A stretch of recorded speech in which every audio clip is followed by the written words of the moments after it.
Hello and welcome to Mono Rants the Boys. Mono and Kira here, and just before we jump into Season 4, we wanted to take a minute to address the tragic and all too early passing of Chance Perdomo back in March of this year. It was really sudden, and we thought we should just say a few words before we said anything about Season 4. It literally came out of nowhere. Oh yeah, and I mean, motorbike accidents. It's so sad. We've both lost friends and family to motorbikes, and it's one of those things. It's a gut punch. But yeah, it was just such a shock, and it was so sad. I was only really familiar with him from Gen V, but you had watched him in Sabrina, hadn't you, Kira? Yeah, I watched Sabrina, the Chilling Adventures of Sabrina on Netflix, and he plays Ambrose Spellman in that, who, if you remember Sabrina from back in the day, Salem is... His punishment is being turned into a cat and being under house arrest. Yes. They've split the character out, so there is Salem the cat, but he's a familiar, and all the the personality aspects they've made into this character called Ambrose, who is under house arrest because I think he tried to blow up. I think he was in on the Guy Fawkes thing. Excellent. And he's her cousin, and he's kind of very much her sounding board and helps her through all her various dilemmas and things like that. And he's absolutely amazing. And anytime we talked about Gen V, I always said I'm really looking forward to seeing him and Jazz Sinclair, because she was also on it. That they were actors I was really looking forward to watching and following their careers and where they were going. Yeah, because that was one of the things I remember you saying about the two of them.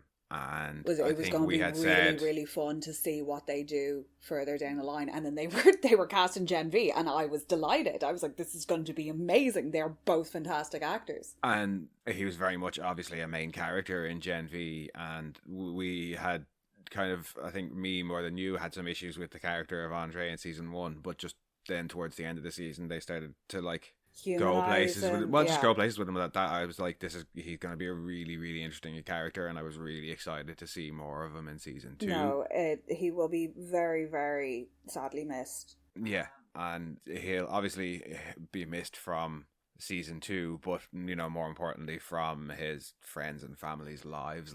But just for anybody who's interested, I discovered today he was also starred in a BBC audio drama that's available on Spotify. It's called The Cipher, and it has your one from The Witcher. What's her name? She played Yennefer. Anya Thingy. Yeah.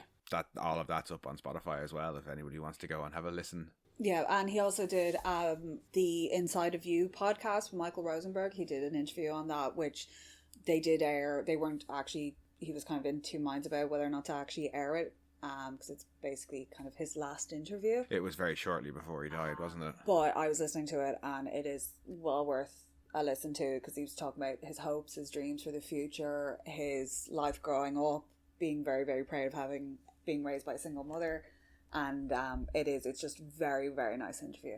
Yeah, no, I'd heard clips off it, and I'm gonna go and listen to the full thing myself. I didn't realize about it until you told me about it earlier today. But it's just really sad. It is. And just felt like that it wouldn't be right to go into season 4 without mentioning his unfortunate passing. No, and our hearts go out to his family and his friends. Oh, absolutely. And all the cast and everybody who's worked with him and everybody whose lives he touched, because it's upsetting as a fan. I can't imagine how hard it is for the people close to him. Yeah. So just sorry to kind of start on a downer, but it was worth mentioning because he was a really talented guy, and really enjoyed him in Gen V. Yeah, definitely go watch his back catalogue. Yeah, go and watch some of the things he was in, and in that one case, listen to some of the things he was in.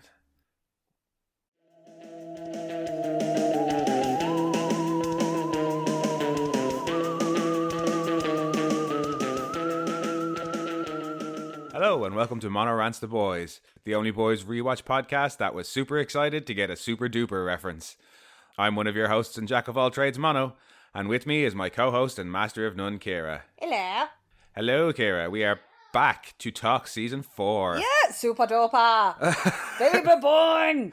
Yeah, and Malchemical, and then I can't sister something or other. She was one who kind of looked after them all. Arclight or something like that. Yeah. There was a whole load of comics superhero references when we got the list of 25 soups that was going to go. Yeah, there's some G-Men in there. There's Young Americans. Yeah, GMN, Young Americans, Teenage Kicks, and then Super Duper. When we saw Super Duper, I was like, holy shit, that's hilarious. And Mel Chemical's already with them. Because he's a prick. That's some talk just for the comics fans there. But we're not here just to talk the comics. No.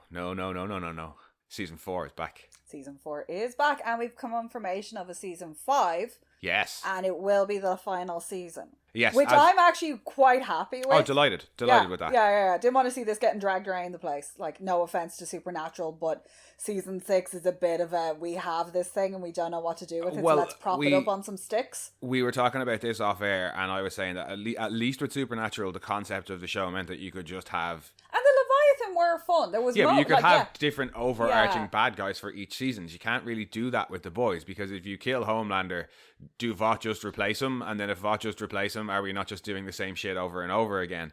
So yeah, I'm happy too that we're going to get a 5-season run. Plus they're gonna Gen V. They didn't say anything about how long Gen V is going to run. No, and Gen V does have more opportunity for expansion because you're getting new classes in. You could have other universities, so you could do like a Gen V abroad kind of season. Yeah, well, they still want to do the Boys Mexico, and I think he said like 1 or 2 other spin-offs. So we're heading into Saved by the Bell, like the college years kind of thing. But yeah, it's not to say that The Boys is ending and the world of The Boys is ending. Just the main show is going to end at season 5. Yeah, and yeah, I'm perfectly okay with that. Like, yeah, as long as they don't do the comic book ending. Because I don't think my heart could take it. I have thoughts. A lot of people are going to die. I'm okay with a lot of people dying. There are just certain deaths that if they happen, I will die inside. Yeah, absolutely. Like I did with the comics and like I did with a little bit with Preacher. But yeah, I'm not sure if it's that I don't think they'll go that way or I just hope so hard I've convinced myself they're not going to go that way. I have a feeling. It's very brutal, but it would also be fitting in with the tone. Oh yeah. Like but I think it's either going to be nobody or total annihilation. No, see, I have this weird feeling that I think, and if you haven't read the comics, jump ahead because it's the spoilers for the comics. You got a feeling in the water. Yes, I have a feeling. I feel it in my waters that here's where the spoilers are. In the comics, everybody dies except Hughie and Annie. Butcher kills MM and he kills Frenchie and he kills Kimiko. Well, she's just a female in the comics, and then he ends up dying. That panel. Yeah, exactly. And I don't know why. I just think in the show that they won't kill. I definitely don't think they'll kill MM, and I don't think they'll. I would be absolutely heartbroken if they killed MM. So do I. I think they're going to kill Hughie. I don't know why. I think they're going to kill Hughie. I think Hughie will die, and some of the rest of the boys. I'm kind of okay with Hughie dying, though. That's the thing. I was like, I would be absolutely devastated if MM died. Yeah. But Hughie's kind of asking for it on occasion. Well, I don't know if he's asking for it. I just think... No, but he's if he dies, he's either going to go out in a big noble gesture like that general with the grenades jumping into the mouth of the dinosaur. In New Frontier. Yeah. Yeah. He's either going to go out like that, or he's going to go out to save his saving friends. Somebody he loves, which will be really, really fitting. But if they kill off MM, I don't know if I'd be able to take it, because I want him to go on and have his family and his relationship with Janine and with Monique, even though they're just friends. It's cool, and I just want him to have the best, because he is the best of them. I think though we've kind of jumped to season wrap chat before we've talked so much as scene 1 of episode 4. But that was it. Like, they made the announcement that season 4. That season 5 was going to be the ending one, and we immediately went, ooh, who's going to die? Well, we were also like, ooh, good. But shall we do a summary and then dive into the episode proper? Homelander is on trial, and Newman is nearly VP as we return to the world of the boys.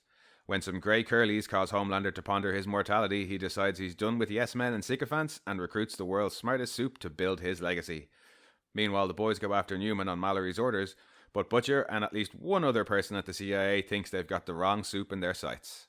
Oh, poor Homelander and his little jar of pubes. His little jar of pubes. His jar of pubes has got a shocking amount of pubes in it, though. Like, dude, yeah, seriously, you need to go and get that checked out. And this is why... no, honestly, he needs to go and get that checked out. This is why I'm kind of glad we watch everything twice before we record, because the first time we watched it, and you see him with the pube when he's at the urinal... Well, you thought it was a grey hair, and I was like, nah, dude, that's No, I said it was a grey pube. Yeah. I was just like, oh, he's got the grey hairs. Like, pubes are hairs too. Yeah. But finding your first grey pube is kind of devastating, though. I don't know. I have a pretty grey beard, but I don't know that I have any grey pubes. I'm sure the listeners are fucking delighted with this information. Anyway, the reason I'm glad about watching it twice is because that we saw him with the little jar later in the episode, and then we rewatched the episode, and when he's at the urinal and he has the little grey curly, I was like, does he put that in a pocket to bring home to put in his jar later save on? me for myself. That's a good one. Oh. Yeah, with his little, like, shrine with the photo of fucking Stumpfront and on her wedding day. And the milk bottle from Madeline. Oh, yeah. It's just, yeah. Homelander's little keepsake box. My pubes, my weird Oedipal thing, and then my former Nazi lover. Like, it's brilliant. But that's not quite how the episode starts. We start with Vic. Oh, what an intro for Vic to fucking God Save the Queen. Oh, yeah, the show's... Stepping in, just the profile shot, perfect. The show's choice of music regime. It's on form as ever between this and Smash Mouth later on in the episode. Yeah. I don't want to miss Smash Mouth. But yeah, Vic and Bob have taken Colorado. Yeah, so it's Nevada. election night. It's the vote counting. This is the big party junket thing. Yeah. At the headquarters, and she's like, yeah, the bar's still open because it's late in the evening, blah, blah, blah, blah, blah. And she's doing her thing and announcing that he's won, like, 2 other states. They've just won Colorado and Nevada.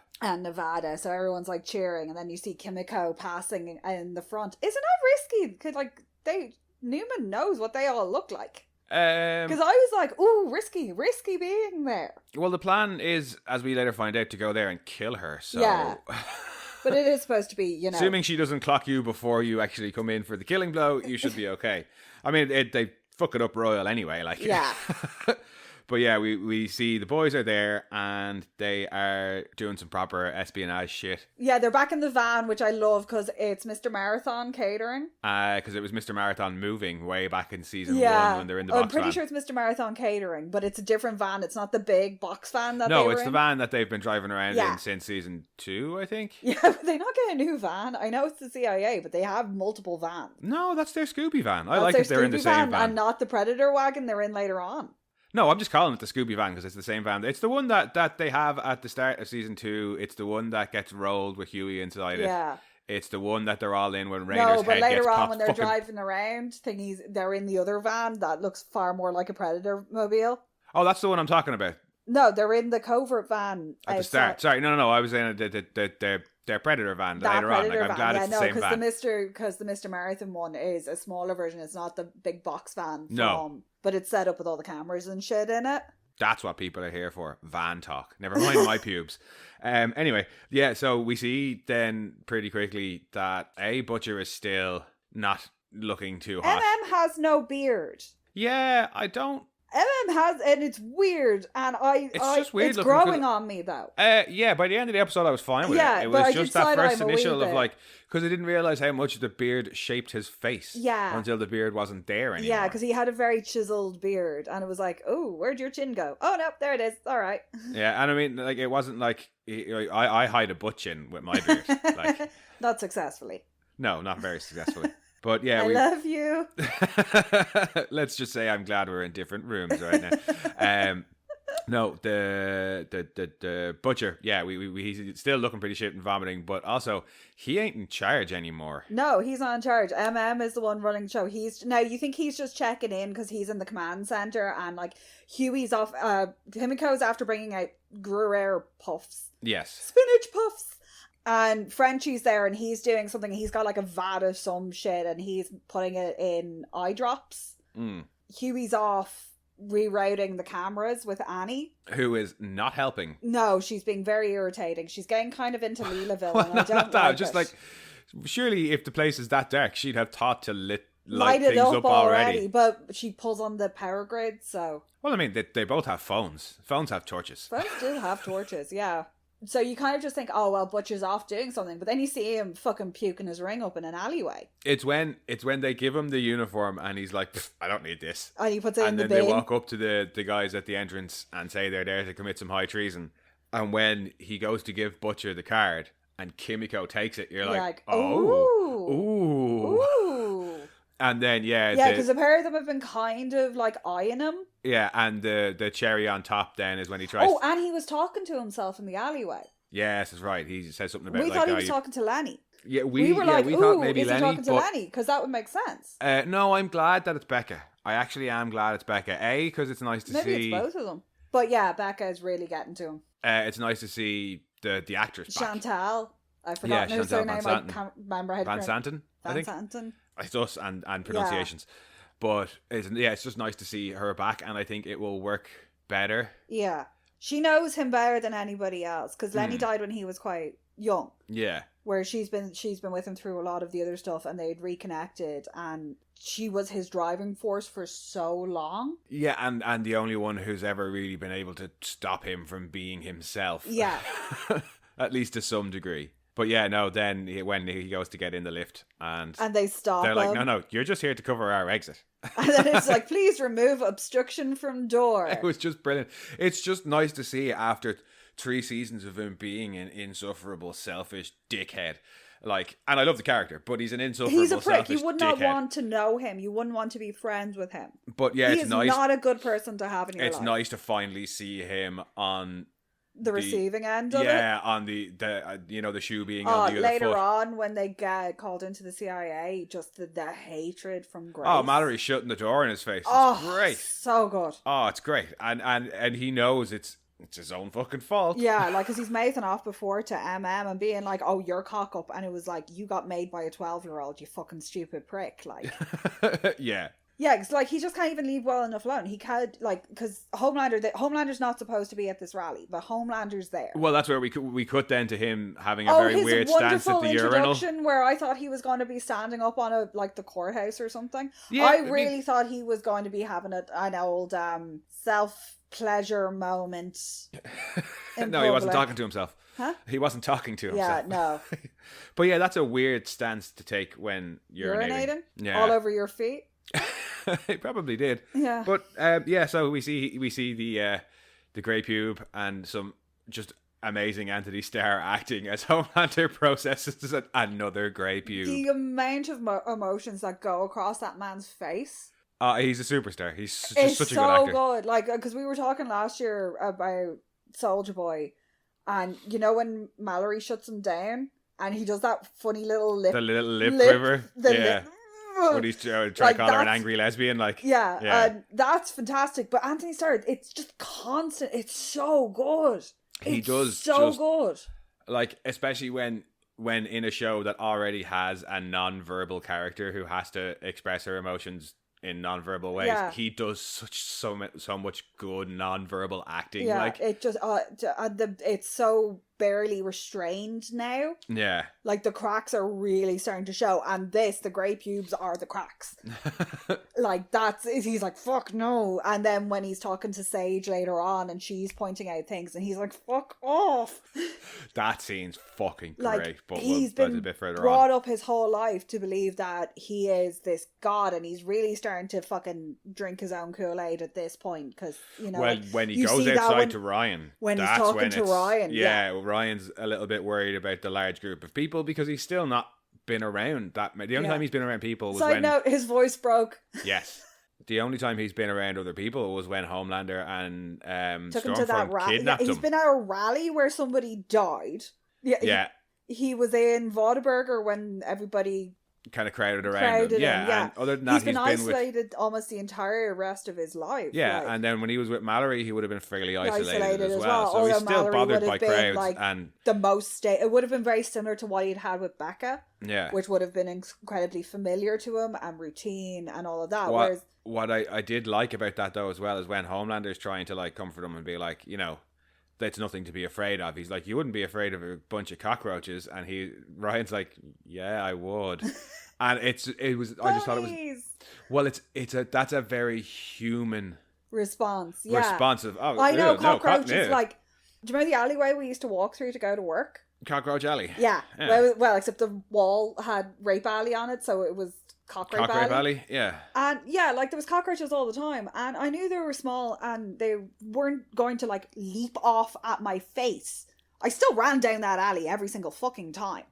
I think it's an important distinction though, because Homelander is using cockroaches as a trivial thing. Well, something to be despised. Yeah. Like they're horrible little cockroaches and they're beneath us is his way of, but Ryan's more human response is like, oh no, creepy buggies, like. There's far more of them than there are of me as well. And then he's like, oh, well, baby chicks or whatever. And I immediately remember those simulators that we used to have that was like, could you survive against like 400 chickens? I'd give it a good go. Yeah, but it was like, given a certain amount, or like, how could you survive against how many squirrels? Yeah. It's like in my head, I was like, oh, maybe baby chicks I could take on before it became like quite a lot of baby chicks, I'd imagine. Drowning in them. That would probably be more likely to stop you. I can't move for all the baby chick corpses. I'm just being slowly crushed to death under the weight of all these baby chicks. That I have slaughtered. Anyway, then he says to Ryan that they're toys for their amusement. And it's like, oh. And you can see him, though, being like, oh, yeah, they're toys for our amusement. Yeah, it's a little bit... The grin, and it just, it's like, no, go with the original impulse. Yeah, but everybody spots Homelander. The boys realize he's there and are like, Butcher, don't fucking go for him. And Newman realizes he's there. MM's like, Butcher, that means you. Yeah. Do not engage. I repeat, do not engage. But Vic and Homelander have a nice little chat after sending the two kids off to go get ice cream, and Homelander says some really inappropriate things to them. Oh, good God, is that inappropriate? Yeah, don't come back pregnant. It's like, they're like 12. They're 12. He's like, oh yeah, I know they can't do it, but Ryan could still shoot you if he wanted to. It's just... Oh, it's so gross. Yeah, it's so uncomfortable. They're so good at the writing of just having him say the most inappropriate thing. It's like when he nobody would say that. Like, I don't care who. Like, no, it's like nobody could think that was appropriate. It was like when in season 3 when he's talking to Alex for one of the first times, and he says something about Starlight guzzling her. Yeah, and he's like, "Why do you think this is okay?" Or something say like this to somebody. Like, this is not okay. And that's just one of those lines. And he's just like, and it's always like incredibly graphically sexual. Yeah, when it really doesn't need to be. Yeah, and it's like, dude, have you had? Well, I know you did with Stormfront, but like, we're not going to count that because it was weird and fucked up. But like, he has almost like a teenage boy mentality around sexual innuendo. Oh, he absolutely does. We've talked about it before. That, you saw it in Arrested Development. Well, you saw it in season 2 with the whole Stormfront relationship because he was acting like a teenage boy, like buying her flowers and then getting upset when she wasn't. Yeah, all that stuff. We were saying that the caravan, him burning down that caravan is so fucking funny because he throws such a tantrum. Oh yeah, but it's that he's on. When it comes to actual relationships, he's on just a completely, emotionally stunted level. Well, he was raised in a lab. Oh, yeah. Like, he's really fucked up. I do like that we get the occasional... The nightmare. The nightmare is great later on, yeah. But yeah, he says to Vic he's there to support her. She's like, I don't want your support. You're on trial for fucking murder. And they kind of... I think it's as much to let us know they had that little agreement towards the end of season 3. But that's done and dusted now. That was transactional. And she said at the time, she gave him Ryan's whereabouts. Yeah. And he went and killed the guy who was going to be, got the deep to go and kill the guy who was going to be VP. And she doesn't want anything to do with him now. And he's like, gave her the V. Yes. And now she doesn't want anything to do with him. She's like, no, I can do the rest of this on my own. Thank you. But he's like, no. You're a fucking loose cannon. And he does what he often does, where he just inserts himself, so he's like, hey everybody. I didn't know what the fuck he was going to do there, because it was really reminiscent of him cornering Annie in the elevator, where you don't know if he was going to like assault her sexually or I thought it was physically. There was that moment where it looked like he was going to make an announcement and like kiss her. I thought it was more like in season 1 when he's talking to Maeve about how if he thought that Maeve loved anybody else, he wouldn't be able to handle it. And then he just turns to the cameras and courts their attention so that conversation can't go any further. And like he inserts himself there so that now everybody, regardless of what she wants, now everybody knows I'm supporting you. That's the thing with that. He looks like he's about to physically harm her. And the way to divert it before he does something, like the only way he can restrain himself is by turning the attention on them without like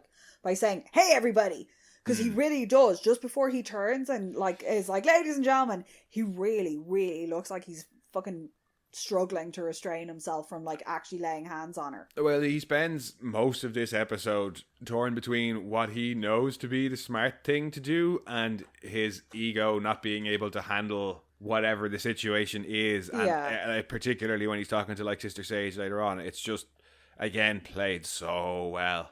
But like he's surrounded, he's put himself in that situation, and you see it then when they're like talking about picking new members of the Seven, and he's like, "Oh, I'm surrounded by sycophants," and it's like, yeah, because you keep killing other people. Yeah, your fucking temper and your ego can't take it, and you kill the people, like, and that's why you keep having nightmares about it. On the flip side, then Butcher does actually seem to be, while he might not be happy at his place within the boys, it's not Homelander he goes to have a confrontation with. He goes to see Ryan, and he actually tries to get Ryan back, and he knows it's like he's kind of fucked it for himself, and he's like, no, I'll bring you back to Grace, and then you don't have to see me again. But you know that Grace is where you should be, like, you know that's the best for you. Yeah, and then you start to see some of the lies as well, like Ryan saying, oh, but that guy was a pedophile, and he was like, no, he wasn't, like, lying to you. And it seems like Ryan's taking it a little bit, and then Homelander shows up. Yeah, because when Billy goes to talk to Ryan's with Zoe, Piggy's daughter, and he asks her to leave, and as she's leaving, she's texting, so she's clearly texting her mom to be like, Butcher's here. Yeah. She's talking to Ryan, or if she doesn't know who Butcher is, there's a strange man talking to Ryan. Yeah, I'd say she probably knows, because she gave her the V to be safe. Yeah, so she's going to show her who the main players are. Yeah, she's going to be like, if any of these people ever approach you, like, and say they're friends of Hughie's or something, like. But yeah, I like the little conversation him and Butcher have when Homelander realizes that Butcher is on the way out. What was it? No means no, William. But just the way this isn't Neverland Ranch, and I was like, ooh, harsh. When he's gloating the whole time, and then Butcher's just like, you wank it to the sound of your own voice, don't you? And we know that to be true because we have seen him do it. His face. He changes the subject so quickly. There's a little like eye tick, and it's like, oh, that, a little too close to the fucking truth there. But then he's like, stop it before something bad happens, but maybe it already has. And we were saying, like, he can clearly see what's going on in Butcher's head, like, medically. Yeah. But we're like, Ryan could smell something wrong in his blood. He might not be able to fully see it yet, but he knows now that that's probably like what that weird smell was. Yeah, he's certainly copped what the Homelander was talking about, and that it means that Butcher is on the way out. Like. Yeah. But then we see that the V definitely worked for Zoe. Oh, Lord, he did it. Because as Frenchie and the female are planting acid eye drops. Good plan, by the way. Yeah, get them right into her. Plan. Yeah, take her eyes out because she has to look at you. Yep. Yeah, Zoe comes up to the hotel room and walks in, and the poor Secret Service agents who are like, it's okay. They get destroyed. In fairness, the other two are like literally standing in a mirror watching her. Yeah, in full view, like. Yeah, they don't really do an awful lot to hide themselves, do they? No. And she is quick to turn and kill She's them. got like 4 gold fucking symbiotes coming out of her face. Yes. And she's quick on the L violence too. Like, very quick on the L violence. Like it went straight to death in the face. And I'm not sure how to take Vic's reaction later on when Hughie tells her that Zoe killed 2 people. Okay. She's kind of like, she doesn't seem too bothered by it. No, she really doesn't. And then, like, Frenchie is like, oh, it's okay. He tries to do the same thing he did with Termite, where he was like, it's okay. I didn't see anything. I can just leave. And he's like, no. Oh, no. And then fucking female out of nowhere, flying side tackle. Yeah, I feel like Kimiko should have been able to hold her own a little bit better because it was, okay, yeah, it's V-powered, but so she, and it's a 12-year-old girl. Yeah, but what are these new powers? Like, did she get the same powers back? Well, we know from Gen V that there does seem to be a link between... It's genetics and the powers you get, because Andre had the same powers as his dad. But there is also slight mutation, so she's growing that arm back real fucking fast, but, like, we saw Mr. Amazing, or the Amazing Steve, get his arms ripped off. And put back together. And put back on. And she puts her face back on. Oh, no, I'm talking about Zoe. Yeah. And her powers like that. But it's also, it could be the new V. Because don't forget, like, when you think about the older soups aren't as strong. And some of them seem to have been given, like, different doses. Some soups are way stronger than others.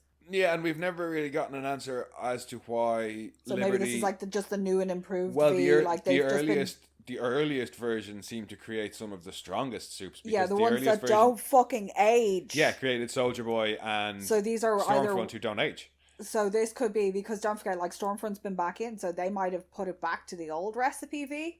Yeah, no, I'm not. I just thought that Kimiko was... I was like, I thought she'd do a little bit better in that I do fight. like the fact that it kind of, like, boa constricts her arm off and then is, like, still holding it. And then she has the little hand. Oh, the little hand! The jumping out the window then. Oh my god, the little hand nearly fucking killed me. No, the little hand was good, but the best thing about it was when they jump out the window and it misses. But I was actually, I was like, Kimiko will be fine. She can take an 8-story drop. Frenchie's the one you should be trying to save anyway. But also, Starlight can fly. Well, yes. badly. Well, but she's she's learning. Getting there. She's learning. She's learning. And then, as we think that the guys are all making their escape to the van, as the van door slides open, it's actually Vic who's there to have a chat with Hughie. I saw the power go out. So, and also, Butcher was made by a 12-year-old. Yeah. So she's like, how are you guys getting worse at your jobs? Well, in fairness, that's after Butcher shoots her point blank in the back of the head, and it has no effect. Yeah. In fact, it nearly kills Hughie.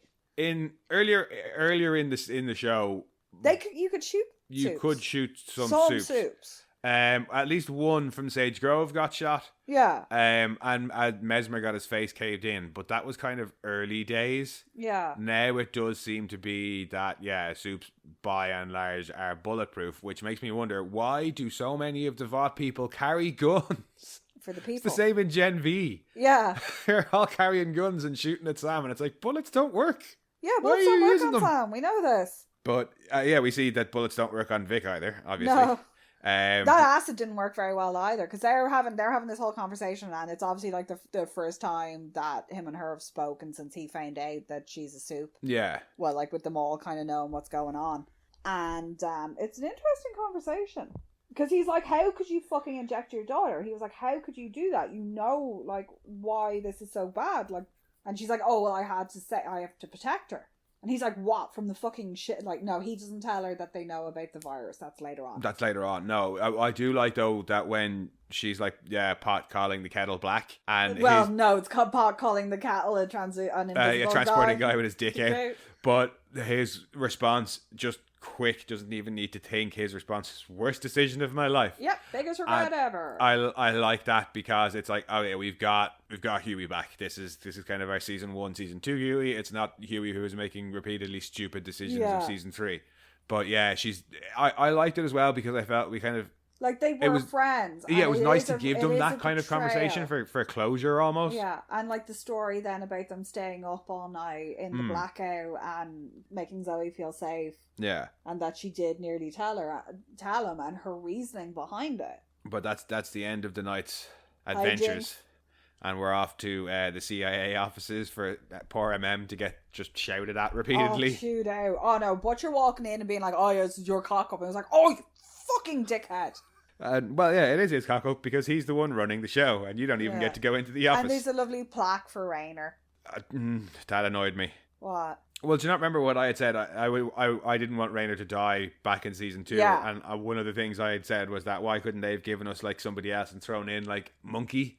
And now we got Monkey. Have Monkey get killed, but then when they show us the plaque for Raynor is when they introduce Monkey. Kessler, yeah. Well, I don't think he's going to be Monkey. He's just like Raynor was Raynor in name only and didn't really resemble the character. No, they did not have Anglo-Saxon diner bathrooms. I don't think this Monkey is going to be the but this Monkey seems to be orchestrating some sort of internal power struggle. He certainly seems to think the same way as Butcher does in regards to... He's very old guard. Yeah, and I'll just get in and like...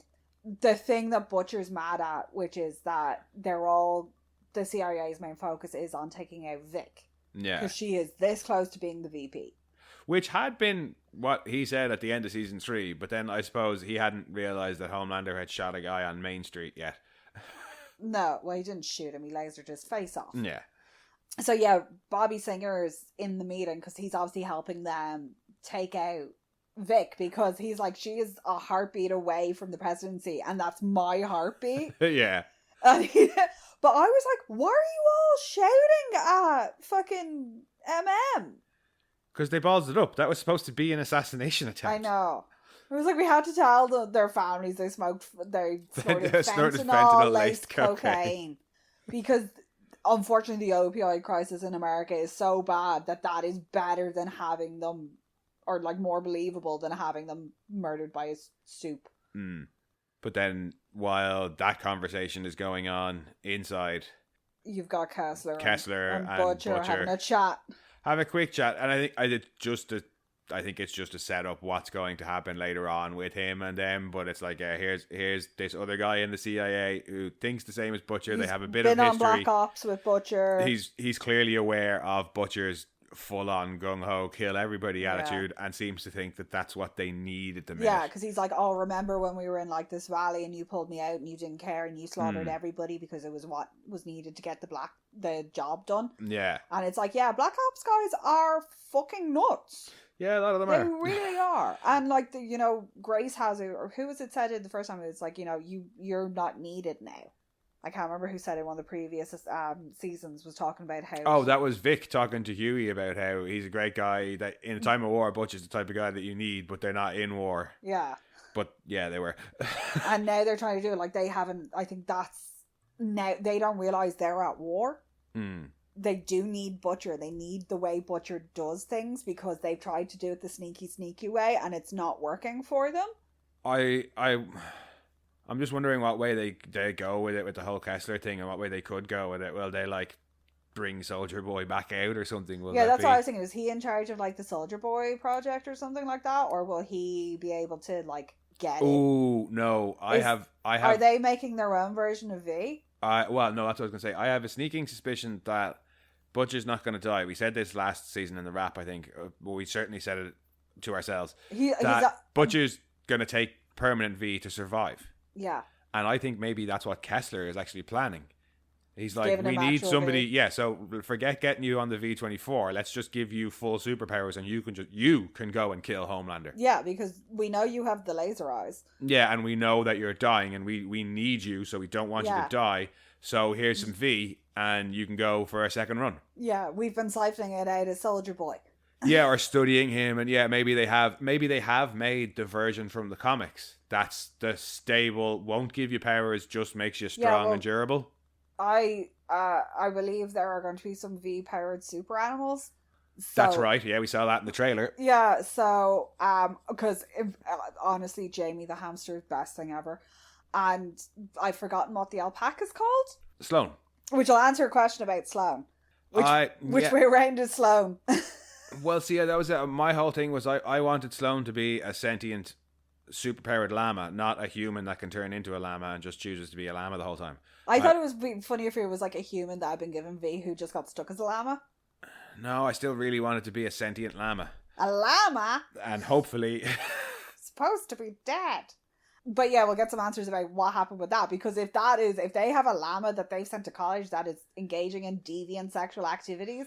Well, that's impressive. I don't know that we'll get direct answers about Sloan, but we'll probably be able to surmise things better whenever we get around to old McVotty's farm. Because Jamie's amazing, but also homicidal. And speaking of old McVotty, they are planning on filling those empty slots in the 7. Oh yeah, they have the list of 25. This whole we get a couple of like the TV spots that move between. And give us there's some interesting tickers and stuff going on, because there's like one of the tickers is rumors of a rift in the Newman thingy singer camp, and it was like ooh, and it was like something like Newman says she's ready and willing, but then it cuts off. Yeah, which is really there's annoying. So much background info in this episode. And some of it's just fun stuff, and the other stuff is, I think, little hints like that. The picture of Homelander on the eagle that has the 50 cals mounted under its wings, and it's like, no. Have you seen the shit that's been going around on Facebook from like about the Trump trial? And it's like Trump and Jesus, and Jesus is like, we need you to save us. Yeah, like it's that shit. It's fucking mental. But then you've got all the superhero. And Vought on Ice. Yes, well, I think we actually get that in. There is the full ad of it on YouTube. It's brilliant. Well, no, I think that's going to be like Vought land. Something's going to take place there at some point during the season. Somebody's going to get sliced with blades. Probably, yeah. I look forward to it. Oh, and the catheter ad for some weird reason. Yeah, no, but then you've got all the names of superheroes who are on the hot list to join the 7, and then when you get there, like the actual profiles of them, it has all their powers and what movies they've been in and what TV shows, and even for your one Talon, all of the TV shows were like pilot season never ordered. There's pilot like season never ordered. So it's just so much like. And what was it? Hyperion had like hyper femininity. Yeah. And had won like a Vought modeling. It was Vaught's next top model. Yeah. And first runner up in sexiest soup after Homelander. After Homelander, course, yeah. like. Ashley refers to her as a cum-soaked rag. That was so funny though, because she's like, after accusing the Deep of being a chauvinist, straight misogynistic, she calls her a cum-soaked rag, yeah. Or a slutty cum rag. Slutty cum rag. Fucking brilliant. But yeah, that scene is fun as well. I was like, hey, Dognot, but he doesn't look as weird as he is in the comic books. I kind of wish he'd looked a bit more like that. he ate out a dog. It's an important distinction. Oh. Totally different. Ground Pound was on it as well. Oh, look, we're not going through the list of all 25 soups. Pause it for yourself and have a look. There's some good shit in there. But that scene That's where we got the fucking Super Duper. Yes. Because I was like, hey, that's Malchemical and Super Duper. Because you were like, oh, look, it has team affiliations. I was like, is that Super Duper? Super Duper! I don't think they could do Super Duper. No. No. Oh, didn't you say Pre-Wiz was there as well, or G-Wiz? Some of G-Wiz. No, it was G-Man. Yeah, that was it. Yeah, no, at least. But yes, plenty of Easter eggs. No, I think G-Wiz and Pre-Wiz, no. Yeah. Because no. But yeah, Homelander just deciding that he's had enough of the sycophants, and but you can see him. But when they're going through everybody and they're talking about it, and when they get to Sage, you see him being like, "Ooh, can we just talk about the fact that Noir's just walked in as well? Like Noir just shows up, sits down." We're gonna get an answer for that, I reckon, in maybe the third episode. Yeah, but that's the thing. Like they're sitting there and they're like, "Oh, we need new people on the 7," and it's A-Train and the Deep, and Noir just walks in and sits down. In a way, I was wish... like, hang on, didn't everybody know you killed Noir?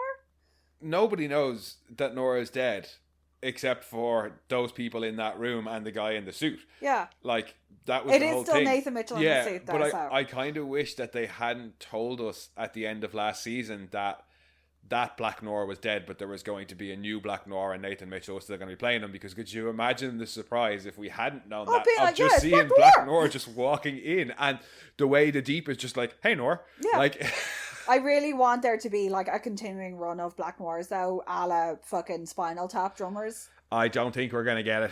I kind of was hoping for either a montage of Noir deaths or a Noir death every episode. It's going to be a mystery for a couple of episodes, and then I reckon he speaks. Whoever's in the suit, it's going to be really, really randomly surprising. Yeah. And it'll be somebody like fucking Gecko or something like that, you know? Poor Gecko. Extra 1,000, you can cut my dick off. It's not Sam. There's a lot of people saying it's Sam, but I don't think it is. But that was in the trailer as well, with Sam and Kate standing there, because also they publicised their names. Exactly. They were like, these are the Guardians of Godalkin who saved everybody. Hey, what happened to that Sam guy? Oh, nothing. We put him in the Black Noir suit. Like, why would you immediately hide? Yeah, it doesn't make sense to me.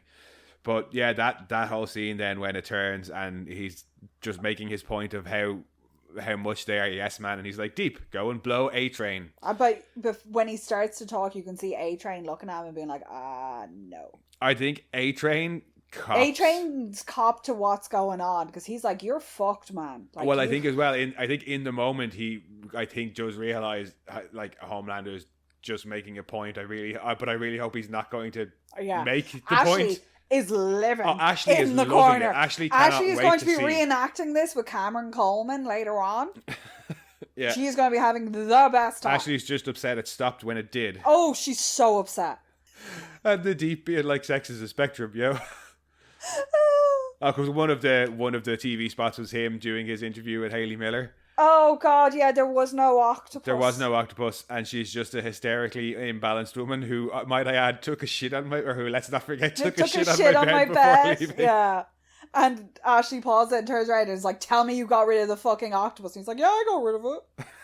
Her name was, he says I got rid of her. Yeah. He's like, he corrects himself to be like, no, it's not fucking. We skipped over Monique coming to see Yeah. Because he had gotten a phone call while getting dressed down and hung up on her. And then, she comes to see him and is basically saying that Janine has gotten a bit of an attitude since Todd left. Yeah, well, Todd got kicked out and Monique is like, he just got too into the Homelander stuff. Yeah, he got a bit weird and it was too much and he was just getting really fanatical. And yeah, she did the best thing for Janine. Oh, yeah. Which is removing him because he's fucking dangerous. But yeah, Janine's acting out. So it's like, and Monique's worried now because he's not answering her phone calls. Like, nobody can find him, nobody can get in touch with him. It's like, he just so Janine's okay, because, like, they need to have a chat, basically. So she's come to to ask him to find Todd. Yeah, and being like, well, yeah, I get what you saw on him. He was so nice to Janine. Because obviously it wasn't the D. Her face is just gold. Her face, that's some, like, longing. That was a fond remembrance kind of expression on her face of, yeah, it was. It was so good. I don't think we necessarily needed Frenchie to rub it in later. It was funny enough just with Monique. Because Frenchie didn't get to go to Herogasm, he is going to rub it into everybody anytime anything like that happens, and it's all going to be payback for Herogasm. But no, after the meeting of the 4 talking about becoming the 7 again. Oh God, yeah. Because it's just A-Train, Deep, Homelander, and Noir. It's the 4 of them. Yeah. So even with Sage, that's only 5. They still have another 2 slots to fill. But do you think we'll actually fill both slots? No, I don't think it hasn't been the 7 since the very first episode. It's only ever been very briefly because when Translucent is there, Translucent dies in the 2nd episode. Yeah, or 3rd episode, but like. When when Stormfront's there, there's still only 6 because the Deep is off doing the church thing after his meltdown in the water park. Yeah, and then very briefly in season 3 they have 7, and then Homelander kills the 7th. Yeah, and he keeps killing recruits as well. Blind Spot. Yeah. And yet he calls other people, he's like, look at everybody else killing their own kind. It's like, you killed loads of soups. I know, there's that great meme of Homelander in Gen V when he's like, what kind of animal are you attacking your own kind? And it's just a picture of heaven of Blind Spot, Black Noir, and they're that really unimpressed Indian dude with the puffy jacket and the check shirt standing there with his yeah, just like, really? I realise describing memes through audio is probably not the best. And, what's his name? License to Drive. Which? Alex. What about him? Because he pulls him apart. Oh yeah, it was the 3 of them up in heaven. Poor Blind Spot and poor Alex. And I can't remember his name, but I can remember the fucking song. Drummer Boy. Baby, baby, baby, got a license to drive. No. That spent like a year stuck in my head. I'd rather not have it stuck in my head again.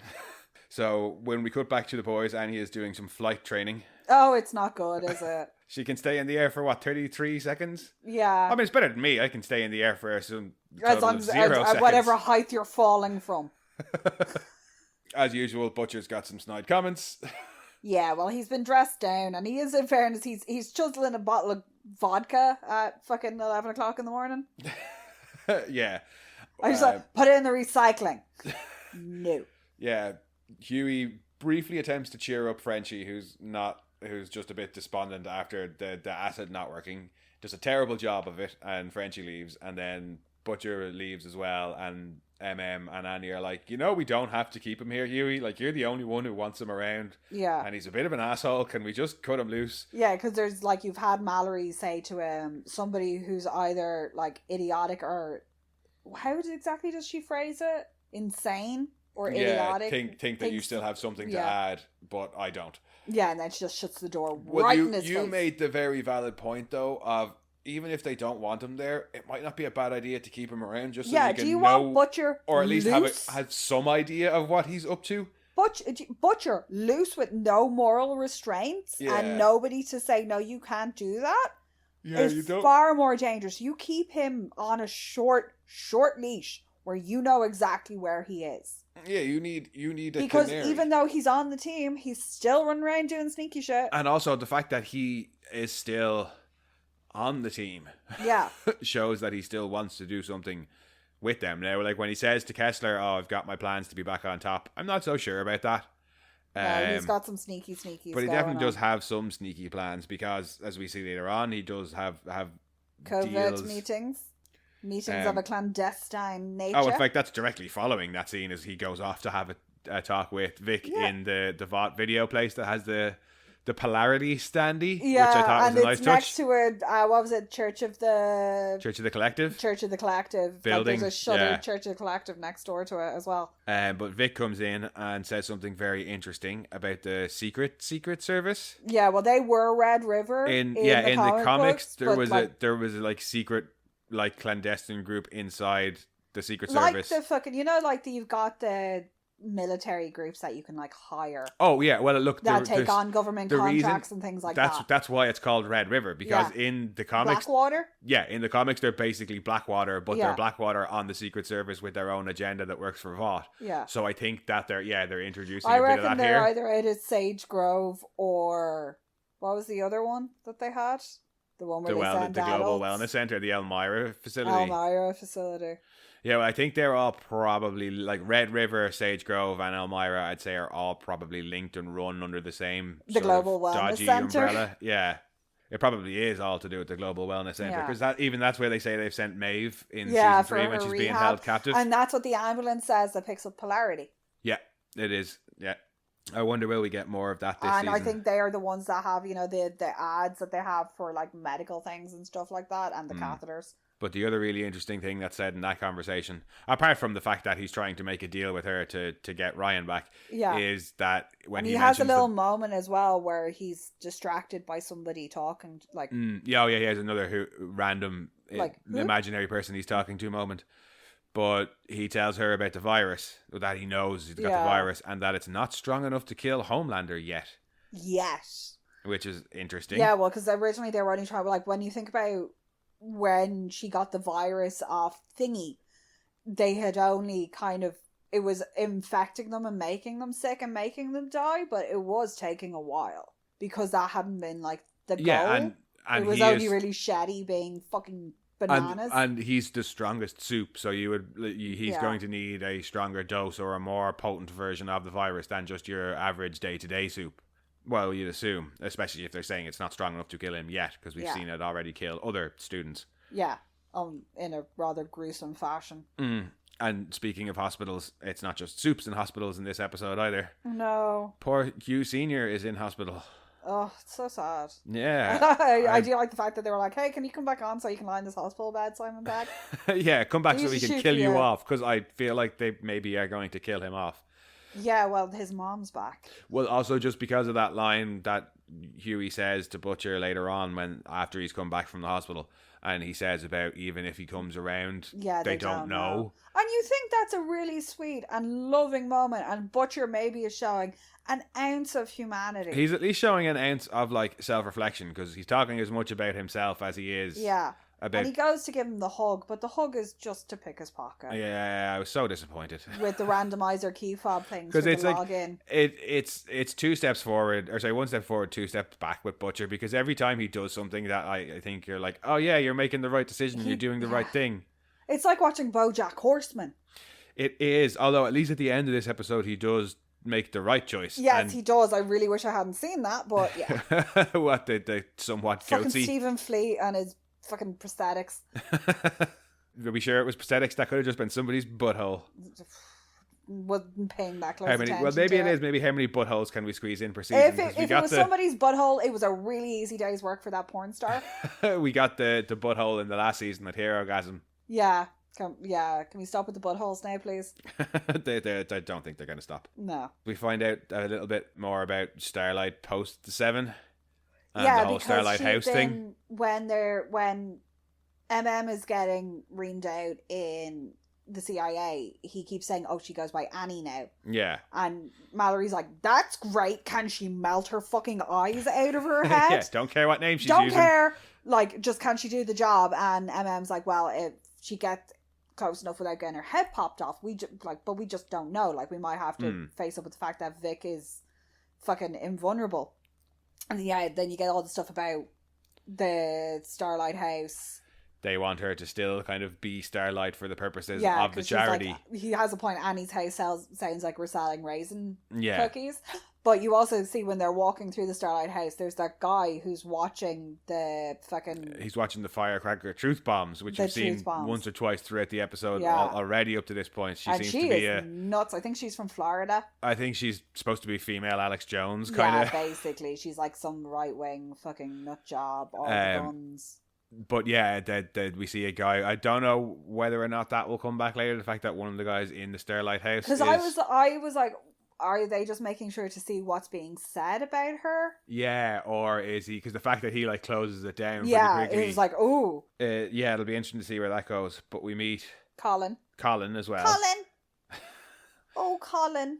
I used to have a hamster called Colin. Yes, we did. She was nuts. But the Colin stuff is kind of... It's so sweet. It is. It's sweet. Like, I'm happy to see Frenchie in a relationship. I'm wondering, is it just... Him and Kimiko talking about it when they're in the van later on is very sweet. Because she's like, you and me, we're not going to happen. I love you, but we're never happening. So stop beating yourself up about it and go and be happy with him. There's something weird going on there. I think... With the photograph later on. He might have done... It might have been back when he was working with Lil Nina. That he might have, like, killed a family member or something. I think he might have killed there's something about that scene when he wakes up and goes and he looks at that photo. Because it's when he looks at the photo and there's something about the photo and I think he might have killed one of his family members. Yeah, there's definitely something about the photo. I can't figure out what it is, though. I'm assuming that we'll go back to it later on in the season. But for the minute, I'm happy that Frenchie has found himself somebody to love. Oh, it's so sweet. Yeah. Rescuing him as well in the riot later on. When they're all just, like, throwing hands. Yes, yeah. But after the Starlight House thing, Homelander finds another pube, but we talked about the pube jar already. Oh my god, his underpants. Yeah. His, like, 1980s wrestler underpants. They're a bit weird. They're shiny. I don't know, are they absorbent so that he doesn't have to, like, get out of the whole costume whenever he goes to the bathroom? They look uncomfortable. They look Homelander stale. nappies. And his orange socks. Why are his socks, like, orange as well? I don't know. But yeah, Homelander in not his outfit too. Yes, because he makes the first smart decision he's made in a long, long time and goes to talk to somebody smarter than himself. For once. And that scene is fucking great because Sage knows what the score is. Yeah. Pretty much immediately. From the second he says, show me. Well, you've gotten from when they were talking about Sage up in Seven Tower. A-Train says, she was with me on Teenage Kicks for less than a year before she was kicked out because she has a smart mouth. And they're talking about her being really smart, and he's like, yeah, but she doesn't know when to shut up. Yeah. But I think, from the second he comes in and he's like, show me. Oh, yeah. Then she's like, oh, okay, fair enough. All right. I know what's going on here. He wants to use my smarts, but the whole scene is great, but when he's saying, what's the point? I save them, they cheer. I kill them, they cheer. No, and she moves around and sits down and looks at him like she's studying him. Yeah, and when he says... I just love the whole thing about, she's dyeing your hair. It used to be once a month and now it's every 2.4 weeks. Is she telling you you're greying or is she just covering it up? Yeah. And never mind your prostate. And he's like, how the fuck? And she's like, well, you're washing your hands more. Yeah. Because you're peeing more. That makes sense. You might have superpowers, but you're getting old. And when he's like, that's pretty smart. You're like... For a party trick, and she's like, well, you can laser me. But I think you need my party trick. Like, yeah, this is presumably why you came here. You want somebody like me to tell it to you fucking straight. Yeah, because everyone else around you is fucking yes man. Because how the fuck Ashley didn't die at the end of that meeting? When she's just like, you're right. No, you say nothing. No, Ashley, shut up. But when he says he wants her to join the Seven, and she's like, no, there's no way I'm joining the Seven because A, I don't want to, and B, you won't be able to handle having somebody who is way smarter than you and a female and black. Like, you just won't be able to handle that. And his response is, well, I'm pretty smart too. And she's like, see what I mean? He's like, yeah, but I will listen to you. And that's the smartest thing he said. Yeah, I think possibly he's ever done. Yeah, it is. I will listen to you, really listen to you. Yeah. Do you not want to see these plans you have? Yeah. Or these ideas carried out on a global level? I can give you that. I can fix the world. Because you're smarter than everybody else. So how to fix it. How to fix it. You've studied it. She's talking about the, all the great, I was going to say empires. All democracies fall because people are stupid. And you can see that, her, while she probably doesn't agree with a lot of what Homelander she can mold thinks, it to her benefit. She can probably, but certainly she's not somebody who's really good either. She's not like a good person at heart. She obviously does think humans are fucking stupid. People are fucking stupid. But she's also coming from the position of a woman and a black woman. And for them to acknowledge her as not as the world's, like she's the world's smartest sentient being is how they describe it. Yeah. And people still don't listen to her. Like you would be like, well, you'd fuck go, all of you. You'd go nuts. Like, I mean, it'd be bad enough just but like she's probably there going, like, I know I have all the answers to all the problems. The only other option for her is the full Lex Luthor. Well, but I think that's maybe what she sees could happen with Homelander. Yeah. All she has to do is keep him happy. Yeah. And she can do whatever she wants. Because she says that as well, like when she's talking about, not like your Nazi lady wanted us so German. Yeah. You don't do this and you don't do that. You get the people to do it themselves. Yeah, you let the people rip themselves apart and then you come in and save them. Yeah, much like Germany in the 1920s. Well, yeah, but that wasn't Hitler didn't set up the situation. He just took advantage of it. She's actually talking about setting up the situation as well. As well, yeah. Because we see that that's pretty much what she does. Because she essentially throwing that coffee cup is the same as shooting Archduke Franz Ferdinand. It's similar. Yeah. Is she the sandwich shop? But before we get to that, we see how she gets to that because goes looking for Todd. Yeah, because MM's actually like, you know what? Yeah, fuck it. If it's best for Janine, she needs to talk to, I'll go find Todd. And he finds him pretty quickly. And that's where... Oh, he's so white. That's where Frenchie and Kimiko have that conversation we mentioned about him going off and being happy. Yeah, and then Kimiko being like, how did somebody like that get with such a beautiful, gorgeous human as... Well, Frenchie says that. No, Kimiko's asking it. Oh, sorry. And he's like, well, obviously he must have like insane bedroom skills. He's got that Pete Davidson energy. Yeah. But Todd's there. Like, fuck off. Todd's there for a meeting with two other guys, and then Sage shows up. Yeah, and MM's got the old long lens out, so he's got plenty of photos. He doesn't recognize her, but feels like maybe he should. Yeah. Or certainly. Well, there's so many soups as well. Yeah. Like, and she seems to have been fairly low level, just happy to stay to herself. Like, her apartment is just floor-to-ceiling books everywhere. And when he's looking at her Vought profile, she's got nothing. She's got one appearance from back in 2007, which is presumably when she joined the Kicks in the first place as a kid. And then she has, like, one film credit, which was, like, Teenage Kicks Home for Kwanzaa. That's the one I'm talking about. Yeah, she's only got one. So she's no team affiliations. She got kicked out of Teenage Kicks way back in the day. So she's really low-profile soup. Because she makes the point of saying that it's just Sage's sister was added by Vought because they couldn't have a black person without like a cultural denominator. And even though that's one of the first things she says to him, he still says 2 or 3 seconds later, "Preach, sister." Yeah. But yeah, she takes the 3 lads inside to meet Homelander. Well, first to meet the Deep, A-Train and Black Noir, who are more interested in the food, and then Homelander shows up. Oh my god, the Deep is just shoveling fries in his mouth, and then he's like, I don't hold my breath underwater, I actually breathe, so it's way cooler. Oh, he's so funny. But Homelander shows up and in short order tells the 3 soups to beat the 3 men to death. And no, I'm sorry, when the Deep pulls the baseball bats out of the bag. He's like, bats? Cool. Ooh, it's like he's never seen them before in his life. He's such an idiot. He really is. And yeah, they kill the 3 guys. Well, sorry, 2 of them kill the 3 guys. A-Train doesn't actually. He doesn't look like he wants to do it. And then when Todd goes to run... No, he really doesn't look like he wants to do it. When Todd goes to run, he very hesitantly goes to stop him. When Homelander's telling them to beat them to death, he turns around and looks at Sage. Yeah. Like, what the fuck? Because he's the first person when Sage walks into the room. He's like, hey, Sage, how are you? What the fuck are you doing here? And she's like, so Homelander's sick of being surrounded by morons. Yeah. But, I mean, I know we were pretty against Todd last season, but I don't know that he deserved to die. I didn't want Todd to go like that. Like, comeuppance, yes. But that was the punch in the face that he got, and then getting dumped by Janine. We didn't need for him to actually die.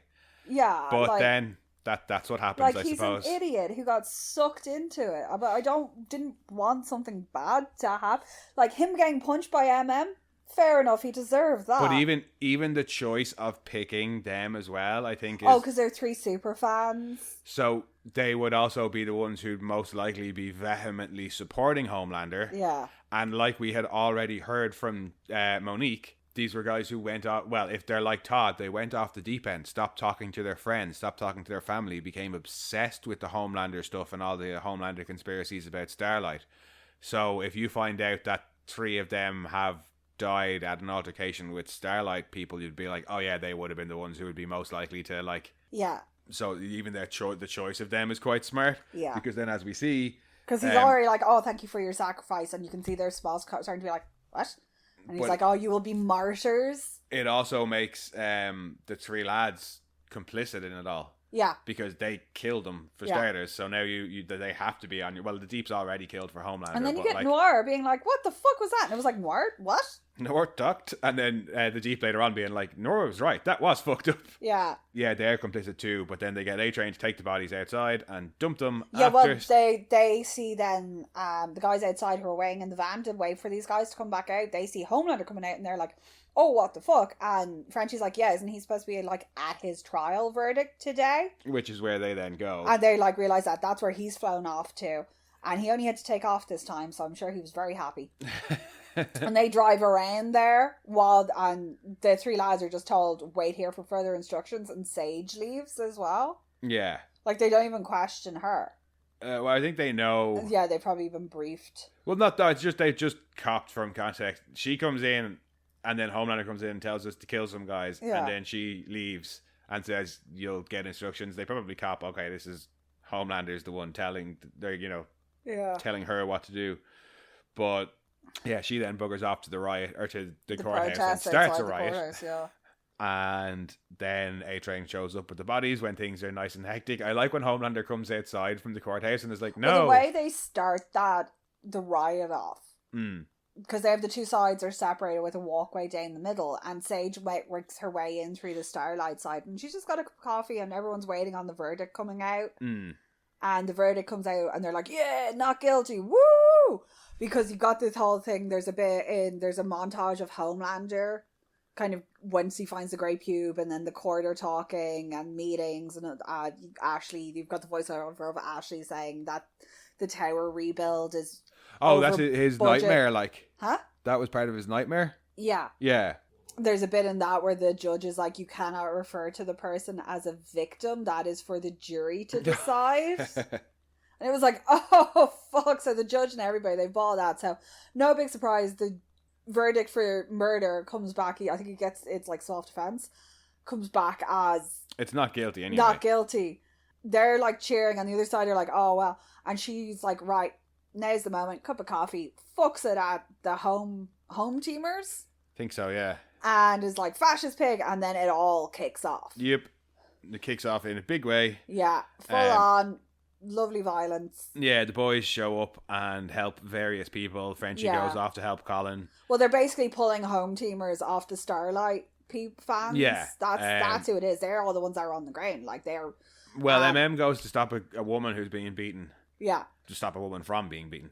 And Starlight goes to help. They're all Starlight. They're all from like the Starlight side, though. They're all wearing like yellow and white. All the people that they're saving are all in yellow and white. Yeah. Yeah. No, and the one that Starlight goes to save is your one from her foundation. Yeah, who was given this with Kiara. It's you. It's not how you pronounce that name. No, it's not how you pronounce that name. No, it's not how you pronounce it. If you want to hear the proper pronunciation, go back to the start of this episode.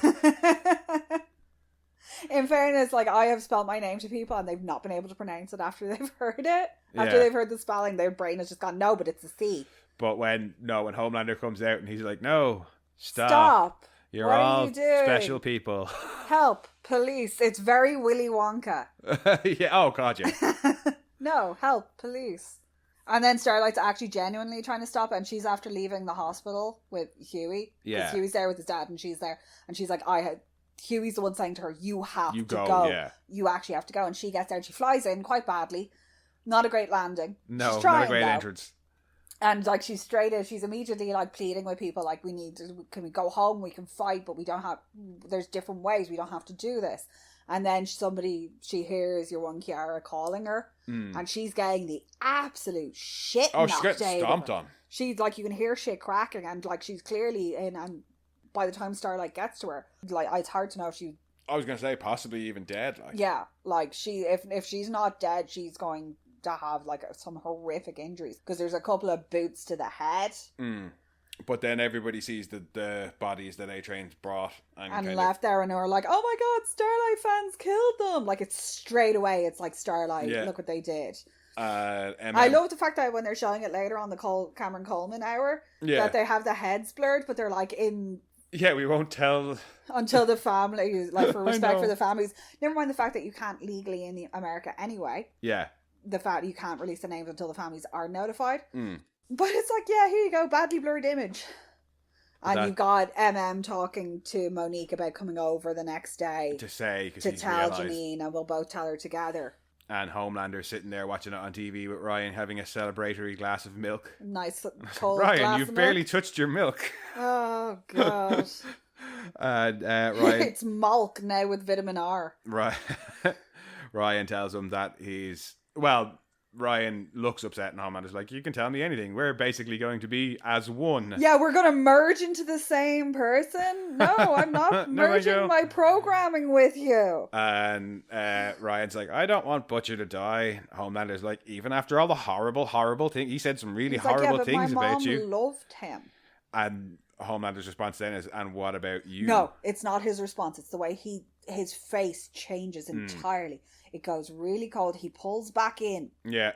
And he gets... After just saying, no, he nothing puts can the come mask between us. back on and sits back, and he, like, and what about you? But I think Ryan's going to realize. And you can see Ryan being like, I don't want to answer this question. Well, I think that's what Ryan's going to realize, is that there is a difference between the things that Homelander says and what he actually does. So even though he says nothing's going to come between us, as soon as you say something he doesn't like, he goes back to old Homelander and just wants his own satisfaction, like, you know. No, it's just supposed to be me. I'm the Super Mitch. That's how it works. We don't need a whole army, it's just me. That's the point. Yes. After that, then, it's just kind of a bit of wrap up. We see the Deep is a little bit upset at what happened. And having a very interesting conversation. Has Ambrosius there to comfort him still. He's got her hidden in the back of his wardrobe. We were listening going, oh I know that voice. It's Tilda Swinton. I love it. I love me some Tilda Swinton anyway, but I was like, great. Oh my god, she's the octopus. It's fantastic. You should come down to the sea. We appreciate you for the tender, special and great swimmer that you are. Strong swimmer that you are. Oh my god, and there's a little Deep figurine with the fucking I think there was a couple of cans of Liquid Death somewhere in the background there as well, because that ad that they did with him was fucking hilarious. If you haven't seen the Liquid Death Deep ad, go watch it. It's so funny. I think he's got her hiding in the back of the wardrobe. I know. We see Hughie and Hugh Senior in the hospital room, and he's listening to the voicemails and makes a promise to his dad they can talk about all the crappy novels he wants if he just wakes up, and then says he hopes he can hear him, and we hear a voice behind Hughie saying, I'd like to believe he can. Hughie turns around and goes, Mom? Yeah. And that will be in the next episode, we assume. Yeah, because we always thought his mom died, but no, she just left. Well, he says that at the end of season 2. And he thinks that his mom died, and he's like, no. He's like, I never said. She just left. I don't even know. And he was like, oh, I thought your mom was dead. It'll be interesting to see who she is. Again, there was a lot of fan theories that she might be a Soup, but I'll just wait and see. Yeah. And then the only other thing that happens at the end of the episode is Butcher and Becca have a bit of a conversation, as we discover that is who he's been talking to. Yeah, he's actually talking to Becca. And about doing the right thing, because he's lifted the auto-generated key thingy for logging into the CIA, because he's not allowed to have one. But yeah, Becca's like, you're going to screw Hughie over again, and it's going to blow up in your face again, and I just want you to save my boy like you promised you would in the first place. And he's like, well, I did, like, I had a straight shot at Homelander, and I saved the kid instead, which, yeah, you did, well done. You didn't save him well enough. No, yeah, I don't know. You saved him from the immediate danger of Soldier Boy. Yeah. That's it. Well, which would have just turned him into a normal kid. Well, no, like, I think Soldier Boy was going to kill him. Yeah. But he decides anyway to be a decent human being, and instead of sending on the files to Vic as promised, he sends her an old picture of his butthole. Yeah. Well, presumably his butthole. Yeah. Don't know that he had it's two hands, so I don't know how he's gotten the fucking selfie mode. Goatsy. No hands, selfie mode. Yeah. Yeah. He didn't give her the full goatsy, thankfully. No, or fruit bowl. But that's pretty much it for the episode then. Yeah. In fairness, my reaction was very, very similar to Vic's reaction. Oh God! Oh God! Don't look at it. Oh jeez, gotta burn the phone now. I like the fact that she covers her eyes, despite the fact that she could just move the phone away. Yeah, no, it's one of those ones where you have to be like, think happy thoughts, picture like a beach, anything but that. Can I find the sequence of button presses for delete without having to look at the phone again? Oh God, delete. Just that's why I was like, just burn the phone. But yeah, no. So that was the first episode of season 4, and it was whopper. It really was. It was huge. There was a lot going on, but it didn't feel. No, because there's a overly... lot of these storylines carrying over, and we've gotten some mentions of the events that happened in Gen V. Like you had Ashley thanking Homelander for saving her. Yeah, and then the mention of the virus. Yeah, mention of the virus. A few things set up for going forward. Obviously, some things set up more. Well, you're going to have now like Sages. Yeah, but then in the background you've got things with like... It's interesting that Sage is fueling this one, whereas last season it was Stormfront fueling the drive. Well, Stormfront wasn't around last season. Oh, sorry. The season before, Stormfront was the one fueling like the crowd surge and everything. So Sage is almost picking up where she left off. It'll be interesting to see where she goes. Stormfront has served her purpose in creating this incredibly volatile group of supporters. Yeah. Now all Sage has to do is point them. Oh yeah, but yeah, no, there's a lot set up, but it didn't feel like the episode was crammed either. Like everything had enough time dedicated to it without it dragging or feeling overly long. Because it is, when you take away the long credits and the recap at the start, it was 55 minutes. It was 50. I think it was 55 altogether. But it felt really well balanced. There was just enough of... Yeah, and you got like your crazy fun action at the start of the episode with everything that happens with Zoe. Oh yeah, there was enough. Like it starts with a bang. There was enough of our trademark kind of boys' grossness and violence. Because when Kimiko's getting up off the ground and they all go, ugh, and you can see her face hanging off, and she's just like trying to push it in while she's still leaning on the stumpy hand. Yeah, it was... That little hand fucking killed me. Yeah, that cracked me up. That little hand made me laugh so hard. Oh... But no, delighted that The Boys is finally back on our screens. Yeah. And we will be back with episodes 2 and 3 probably tomorrow and the next day versus whenever this goes up. Because right now it's time to do some hardcore editing and then go and watch episode 2. Yes. But it is good to be back talking to The Boys, guys. Thank you as ever for joining us. We are Monorants and we will be back soon. But in the meantime, if you want, you can head back and check out some of our previous episodes or our other podcast, Monorants at the Movies, where we've covered, nearly 100 movies now. Give or take. And you can come chat with us on Twitter at RantsMono, on Blue Sky at MonoRants, or on Instagram at monorants_the_boys, or you can send your own rants to monorantspodcast@gmail.com. And we'll chat very soon. Slán, Bye-bye.